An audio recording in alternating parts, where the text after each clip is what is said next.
Hello बच्चों, let's see the question. And here the question says that the ecology is a branch of biology which deals with. तो यहाँ पे question में क्या पूछा है? So basically question is asking about the term ecology. ठीक है, तो इसमें पूछा गया है कि इकोलॉजी हमें तो पता है कि एक बायोलॉजी की एक ब्रांच होती है, लेकिन ये बायो की कौन सी तरीके की ब्रांच है? विच ब्रांच ऑफ बायोलॉजी, इसमें क्या पढ़ते हैं? तो ये बायोलॉजी की ऐसी ब्रांच है जिसमें कुछ इंटरैक्शंस पढ़ाए जाते हैं, इंटरैक्शंस या फिर हम कह सकते हैं रिलेशनशिप्स, लेकिन किसके बारे में? तो ये होते हैं बिटवीन द ऑर्गेनिजम्स और उनके environment, organism and their environment.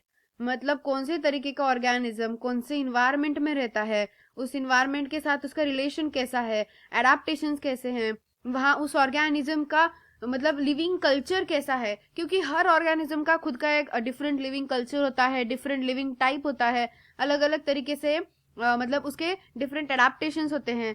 तो वो उस इन्वायरमेंट के साथ कैसे सिंक्रोनाइजेशन परफॉर्म करता है, किस तरीके से उसके इंटरैक्शंस रहते हैं, वो पर्टिकुलर अगर कोई एक ऑर्गेनिज्म है जो बहुत ज्यादा ठंड एरिया में रहता है या फिर बहुत ज्यादा गर्म एरिया में रहता है, तो उस तरीके से उसके एडाप्टेशन चेंज होते रहते हैं।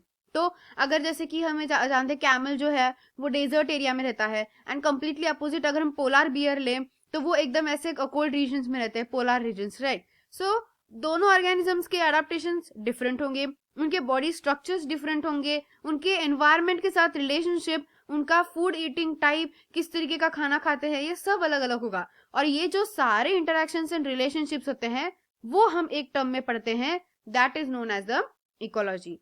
तो अगर हम ऑप्शन नंबर ए देखें, so that options perfectly specifies that the interaction between organism and their environment. So इसीलिए यहाँ पे हमारा आंसर आएगा option number A. I hope you got the answer very well. Thank you and all the best.